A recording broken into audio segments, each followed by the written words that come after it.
Miguel O'Hara, Spider-Man of the year 2099. That's me, ready to save the universe and looking good while doing it.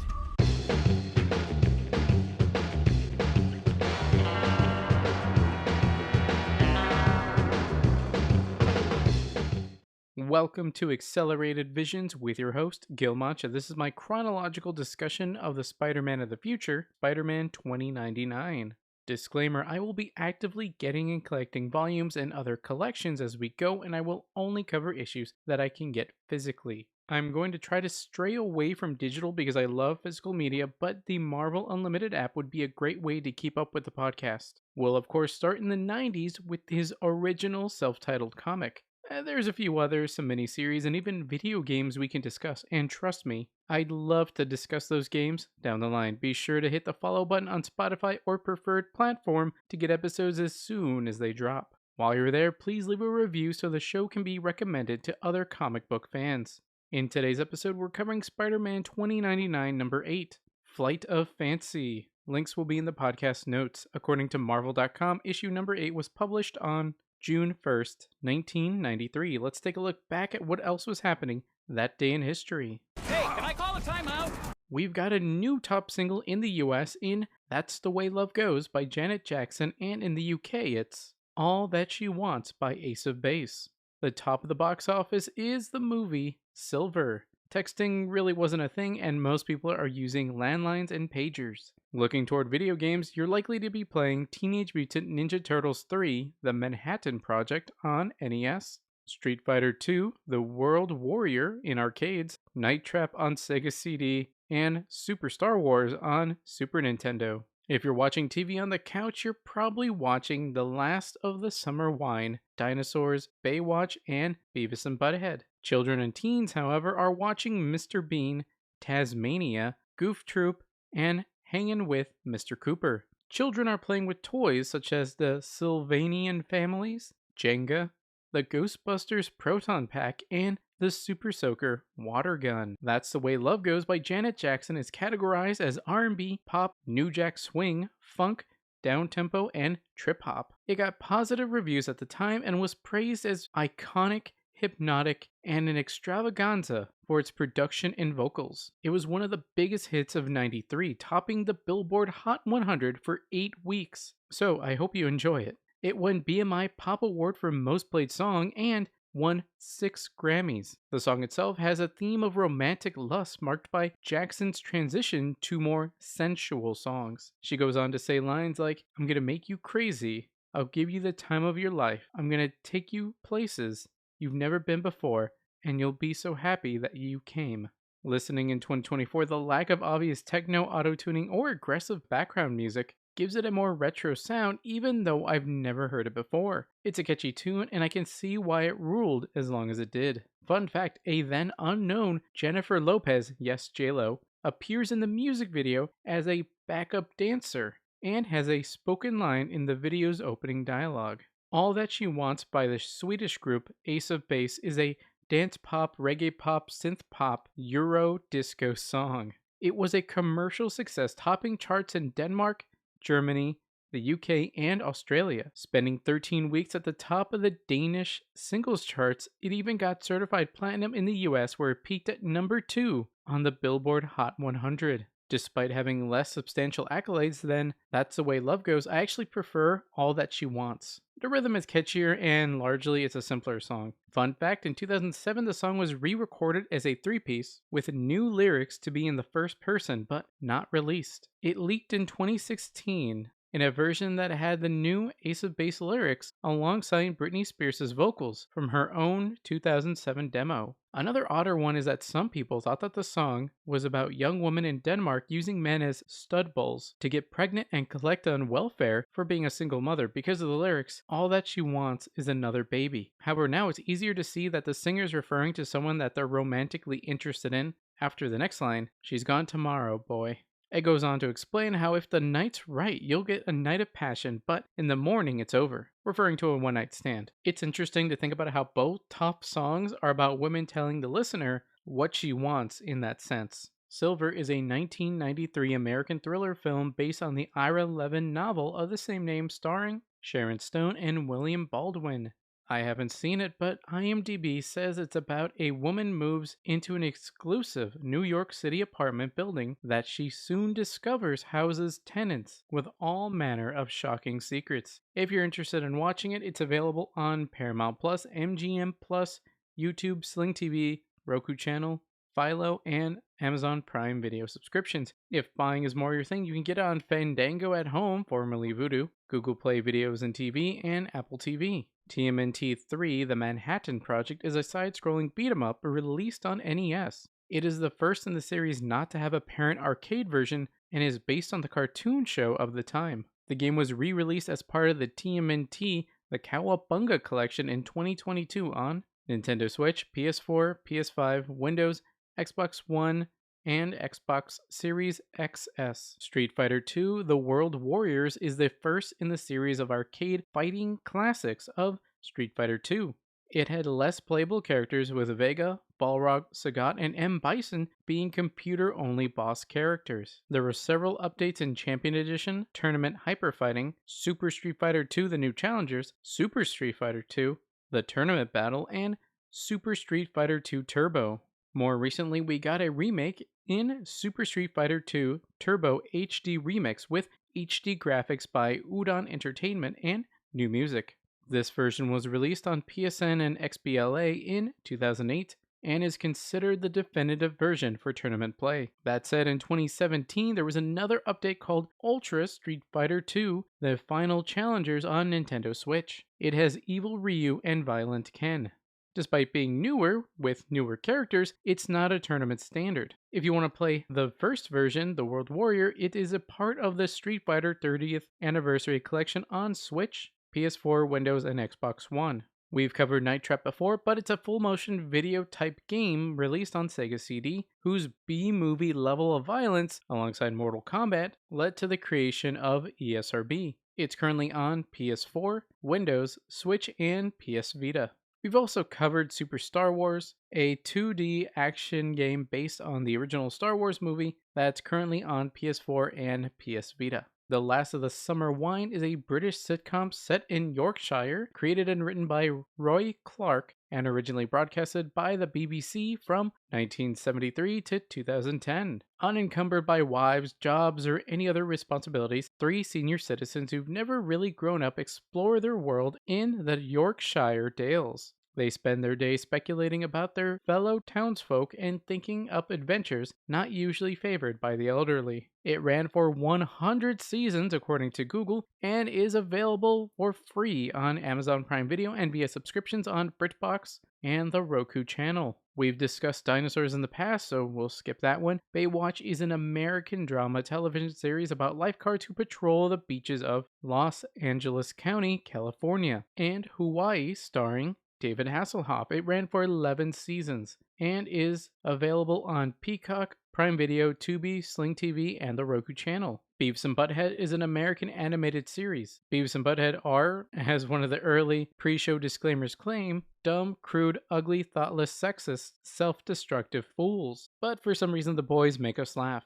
During the show, which had a 5-year run beginning in '93 and was later resurrected by creator Mike Judge in 2011, the dim-witted duo watch music videos and provide their own running commentary on the clips, with plenty of childlike chortling along the way. A 21st century return allows the still high school age pals to unleash their snarky, immature comments upon both music and viral videos, pop culture phenomena such as Lady Gaga, and even MTV properties Jersey Shore and 16 and Pregnant. It has 8 seasons and is still going. One thing to note is that the show originally had portions of music videos that the characters would comment over, and those segments are not a part of streamed versions due to copyrights. It's currently on Pluto TV and on subscriptions on YouTube, Roku channel, Prime Video, and Paramount Plus, where you can find the newest season. You can buy videos on Google Play Movies and TV, Apple TV, and Fandango at Home, or Vudu.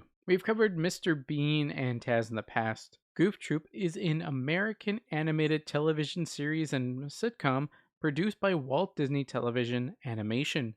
Follow classic Disney character Goofy as a single father raising his son, Max, in suburban Spoonerville. Goofy's frequent antagonist from the cartoon series, Pete, lives next door with his family. It ran for 2 seasons, both of which are on Disney+.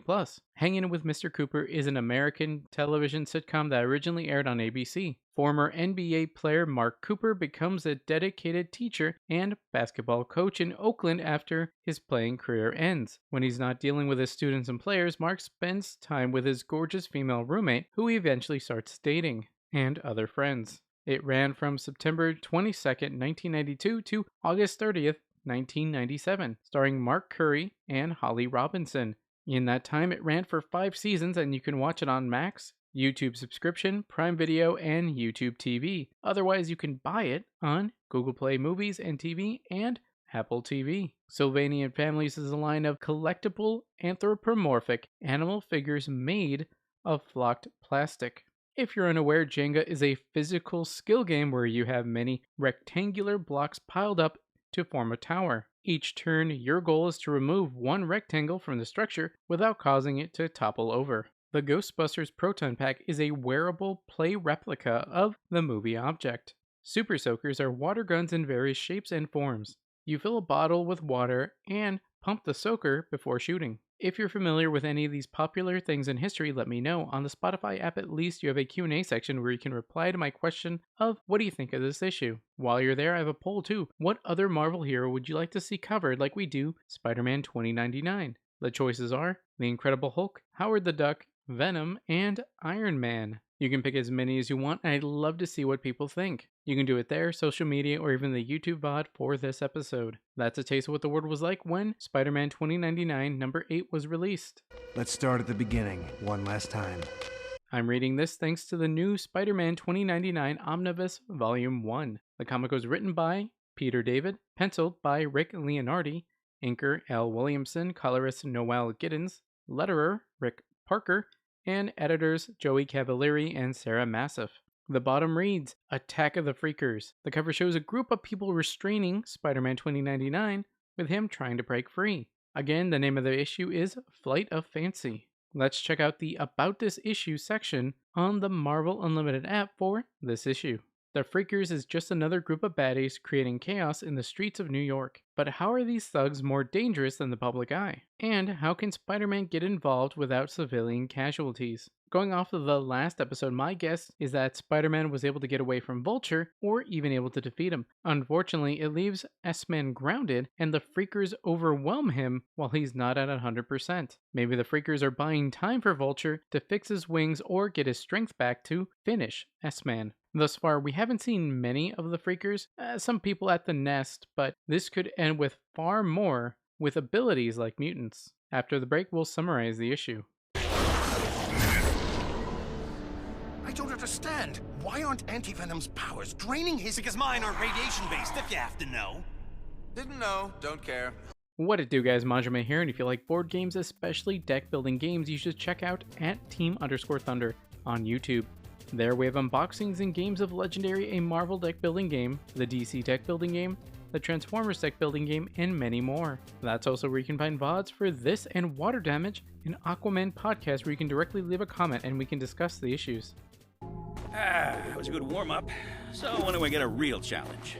We start our issue with a narrator talking about St. Patrick's Church. This could be a future thing, but the clergy person's name is Father Jennifer and is referred to as a woman. I'm not familiar if this is a thing where a woman would still be called father, or if it's like a futurism. Let me know in the comments or on X. The comic goes on to describe how, as a child, the church had actual believers in the church, but now she walks up and down the aisles, and she finds derelicts and homeless people. Don't you say the words! Right! The shock was I thinking! As a side note, a derelict is a person without a home, job, property, so saying derelict and homeless people seems kind of redundant. Still, Father Jennifer prays for things to get better when she hears flapping of great wings, which casts a shadow behind the studio glass art of Jesus. For a glorious, brief moment, she thinks that their prayers have been answered. She's right, but it wasn't the answer she wanted. Both Spider-Man and Vulture come crashing through the glass above Jennifer as we see the title of Stan Lee Presents Flight of Fancy. Back to that in a moment. Elsewhere, we're outside of an apartment where it's revealed that Gabe hadn't fatally shot Casey. Turns out he clipped her in the head, nothing fatal. As he's bandaging up her head, she sarcastically says, "Nice shooting there, O'Hara." He replies saying that she shouldn't have snuck up on him, and she retorts he shouldn't have had a gun in the first place. "If you weren't such a lousy shot, I'd have a bullet in my brain instead of a flesh wound." He asks how a shot in the head would threaten her brain, which I think is like a "you're brainless" joke. She calls him a riot and calls out in plain, "Ow! Watch that. Where'd you get a gun anyway?" He goes on to explain how he got it off of a Thorite, Fenders or something. Unlike Gabe, she's more familiar with the Fenry, calling them correctly by name, and she says she's impressed. He plays up the moment. "Yeah, well, I have been known to handle myself pretty well in a fight." She stands up holding the gun and tells him she saw his brother and he thinks it was here in downtown. No, of course not. Miggy wouldn't be here. She corrects him, saying it was when Alchemax was trying to use her as a guinea pig, then pivots the conversation to asking what he was doing in downtown. Well, bam bam. There's knocking at the door. "Case, it's Raph. Open up." Casey turns to answer the door, telling Gabe his explanation will have to wait. Casey's called over some friends. "There's something we gotta take care of." She warns Gabe that her friends are kinda scruffy, but seeing as how he's disarmed some Fenry wolves, he shouldn't be fazed by her crew. She opens the door to reveal 4 tough-looking people in commando-type clothing. Gabe looks at them. Shock no. Smooth, Gabe. Smooth. More on that later because now we're back to the church with Spider-Man and Vulture. Now Vulture is chasing around Spider-Man who's thinking, "Oh, perfect. Now I'm desecrating a church. Bad enough I was a lapsed Catholic. Now I get to burn as well." As Vulture is chasing the swinging S-Man, he says, "Here to offer some final prayers, Spider-Man? Haven't you heard? There's no God anymore. Alchemax bought the franchise and fired him." Father Jennifer stands in front of a homeless man and waves her arms. "Get out! Dear Lord, this is a holy place. Get out!" Spider-Man lands on a wall and turns his head toward her. "I'm doing the best I can, Father." From off-screen, we hear Vulture. My, you sound upset. Have we finally found something your little heart beats for besides your beloved core?" S-Man turns his head toward the voice, and he sees Vulture just threw a pew at him. Ah, the smell of hypocrisy. P.U. I'll take the honest stench of rotting meat any day. The pew goes through more glass, leaving a gaping hole. "Tell you what, S-Man, I'll give you your pretty little victory. Leave the church if you dare. Face me, face the freakers. If you've got the stones." S-Man looks through the hole and he sees a dozen people looking up at him, some with firearms. As he's looking out, I think not. Vulture suddenly pushes him out the window. I think so. And what I say goes, so go. As S-Man is falling, he shoots some web to keep him from falling, but off-screen we hear, "Sergeant of Arms, if you would be so kind." We see the 3-armed man, a gun in each hand. Thought it'd be easy, huh, Spider-Man? He takes a shot from each of the guns and impressively makes all 3 on the web line, severing it. "You're dead." Spider-Man falls to the ground and the freakers jump him. He thinks, "You've got it backwards. Dying would be easy. Dana, babe, where you are, if I don't make it back, I'm sorry for screwing us up so bad." Elsewhere, we see Tyler Stone and Dana overlooking a futuristic civilization. "Welcome to Mars 1, Dana, our prototype Mars colony." Dana's marveled by this, and he corrects her calling him Mr. Stone, and she corrects herself saying Tyler instead. He goes on to say that on paper they should be much further along in their planning, but of course there was that ugly business at the end of the heroic age and, oh, but why rehash ancient history? Check this. He proceeds to change the hologram to one of a society underwater. Atlantis, a division of Alchemax, of course. The reclamation project is well underway. We anticipate Atlantis being a major tourist attraction in another decade or so. Dana asks if this is the kind of work that Miguel's involved with. That's right, Mike's involved in... You know he hates it when you call him Mike, she says with a frown. Then a hologram fish appears in front of her, startling her a little bit. How odd, he never mentioned that. As I was saying, Mike's involvement in bioengineering is crucial, Dana. He goes on to info dump, putting his hand on her shoulder. This country is splintered. A massive power struggle is going on, and Alchemax must win the battle. And Alchemax must win the battle if we have any hope of landing mankind into the 22nd century. The Corporate Raider program is designed to defend ourselves against more belligerent independent operators. But that's not all we want for them, as some believe. No, the more important purpose is that program to evolve into this. He takes his arm off her shoulder and points upward to a creature from the Black Lagoon looking person. He goes on to say that this creature is the wave of the future and Miguel could be a key player. That these bioengineered workers, corporate pioneers surviving anywhere from airless space to crushing ocean depths. She interjects saying that he was unhappy there, and he responds saying that they want to rectify that. He then asks if she's an assistant in the New Market Agro Department at Synth East, right? She confirms, and he says that being able to grow food in hostile environments would be a major win for the agricultural company. He thinks that because of that boom, there could be opportunities for account executives attached to the project smart execs, like you, Dana. I know people at Cynthia, and what are you saying, Mr. Stone? I'm saying that if the projects go forward, we can all benefit, but if things go wrong, we're all left with the holograms turn off, nothing. That's all I'm saying. Back to right outside the church, freakers are piled up on S-Man. Get off! He jumps up from their grasp and punches one of them. Crack! Get off, or I'll kill you. From behind, we see a 3-armed shadow. Well, aren't we becoming Mr. Tough? We've been watching S-Man. He uses his real arm to grab S-Man's arms and the mechanical one to put him in a rear chokehold. He explains how they notice he shoots webs out of his wrist, so if they hold him like this, he can't. He then praises S-Man for his comment about killing them. It sounds like you're getting wise to the world, kid. Suddenly, we see Vulture flying their way. Hold him steady, Sergeant. I love a good fillet. Sergeant uses his real arm to hold up S-Man by the neck, and the other hand and mechanical arm for his arms. Right as Vulture's claw is about to go through S-Man, he's able to get free, but right as Vulture's claw is about to go through S-Man, he's able to get free from all but the mechanical arm. He drops down and Vulture hits Sergeant. Yow! Vulture flies past them. Zwoosh! Apologies, Sergeant. It was an accident. I wasn't in the mood for a rumpa roast. S-Man lands on the ground and the Sergeant falls to it. This is when Casey and her crew arrive at the scene. She says, "Wow, look at him go. I wasn't entirely sure about him at first, but he's looking more juiced every time I see him." She tells the group to wait till S-Man is clear. They'd be some cavalry if they ended up acing him with friendly fire. Gabe suggests, Case? Look, maybe we should. Okay, throwbacks. She points toward the freakers.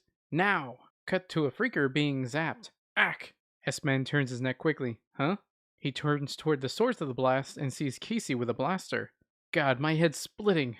O'Hara, watch where you're going. This initially freaks out S-Man, thinking that she knows his secret identity, but notices Gabe next to her. She then thanks him for softening up for them, and then they have things covered so he can take off. Gabe adds, "Didn't you hear her, man? Move it." Zoom out and we see what S-Man's thinking, and in the foreground of the shot, we see Vulture flying nearby. But I can't run off and leave Gabe to... Oh great, here comes Mr. Cuisine. S-Man starts climbing up a wall with Vulture still flying nearby. He realizes that with his speed and claws, he'll rip Casey and her group to pieces unless he draws Vulture away. On the next page, we see a full spread picture with one square. In the full section, we see S-Man climbing up a white wall with a shadow of Vulture's wings, revealing it to be a brick wall. It seems his wings are, or can be, more segmented than I thought. In the square, we see Casey and Gabe in their car. Even though he's backing up for her safety, she chastises him. Here's where we get my quote of the issue. Son of a... Computer, this laboratory has been compromised. Initiate self-destruct sequence. 10 seconds. 10 seconds? That's barely enough time to come up with a clever explosion-related quip. Ooh, that must really burn you up. So long, Spider-Man. It's been a blast. Oh, she's good. Me? What about guys like Spider-Man, risking his neck just to help people? No allies, no weapons, just guts, strength, some weird powers, and the tightest little butt I've ever seen. I think it's more obvious that she's got a thing for Spider-Man, both for his actions and clearly his body. It's just funny that she's saying this to her boyfriend, and even though they don't know it, it's about his brother. Vulture rushes past Spider-Man, who's able to jump on top of the building. You seem to have acquired some enthusiasts, Spider-Man. I can't say I'm surprised. Anything that's different, novel, is certain to draw followers.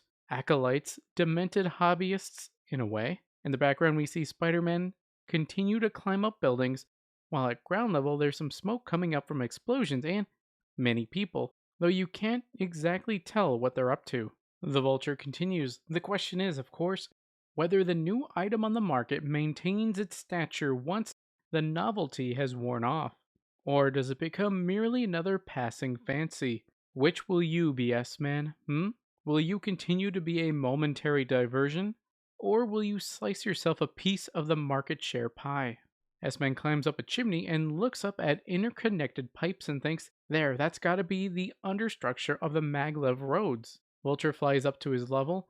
Doubtless you're wondering why I've allowed you to get this far. Spider-Man retorts, actually, I assumed you suffered diarrhea of the mouth and couldn't stop your verbal waste material from pouring out. Well, you're getting positively cocky, aren't we? Perhaps because you're almost back through your dark looking glass, Alice. He dive kicks through the chimney, but S-Man's able to jump away. No, I'd let you get this high, so you could get so close to home that you could taste it. But when it comes to taste, I always know. Now that they're closer, S-Man's able to deck Vulture. Oof! And when it comes to shutting up, you never do. Vulture swings back with his claw, but only gets some airfoil. S-Man's able to web one of his wings. Ha, got you. For all your lip, Vulture, for all your posturing, he jumps away from him. Remember that right now, you're helpless, and I could get you from crotch to sternum if I felt like it. Not so high and mighty now, huh? Unsurprisingly, this angers him. You're just afraid to get near me. S-Man swings to the maglev understructure. Meanwhile, Vulture uses his claw to tear the webbing. And being afraid is the first smart thing that's gone through your head today. It turns out S-Man climbed into the understructure. As when Vulture flies at him, we see it from an internal view, and he says, ah, and here's your second clever thing, hiding in the belly of the uptown beast, figuring I haven't got room to fly. So we'll be equal. We'll never be equal, Spider-Man. I'll always be your superior. Then we have a close-up of just his head, because you hate what you are and I love what I am. I savor it. I rejoice in it. And from that rejoicing comes strength and character and purpose that you'll never know. He waves his clawed hand menacingly. Coward, I pity you. You were too small to catch. So I could have thrown you back anyway, that woman. Casey. Now she looks like a tender morsel. He cuts himself off as he sees Spider-Man has leapt toward him, talons drawn. Aha! He's able to catch one of Spider-Man's arms. Finally pushed the right buttons, didn't I? However, S-Man uses his free hand to attack. Schnuck!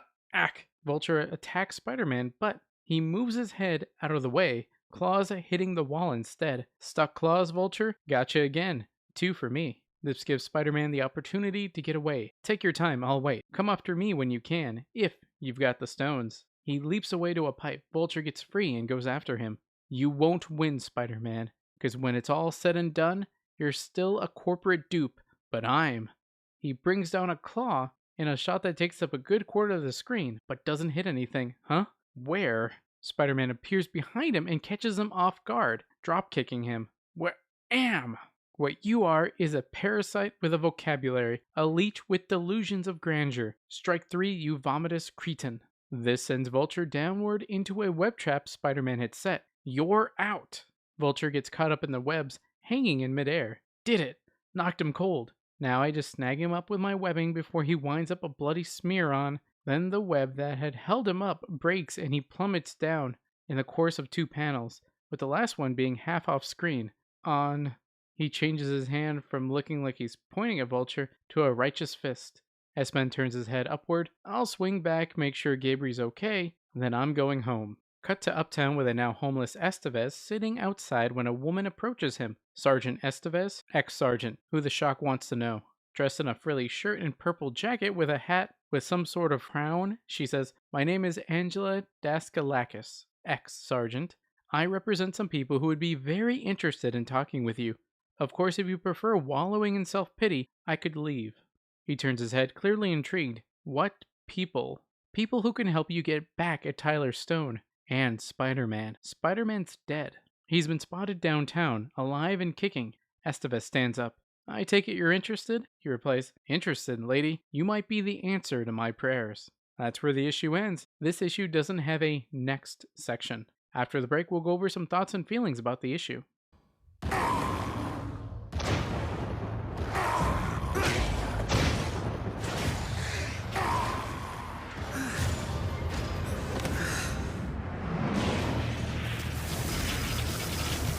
Our reality is coming apart at the seams.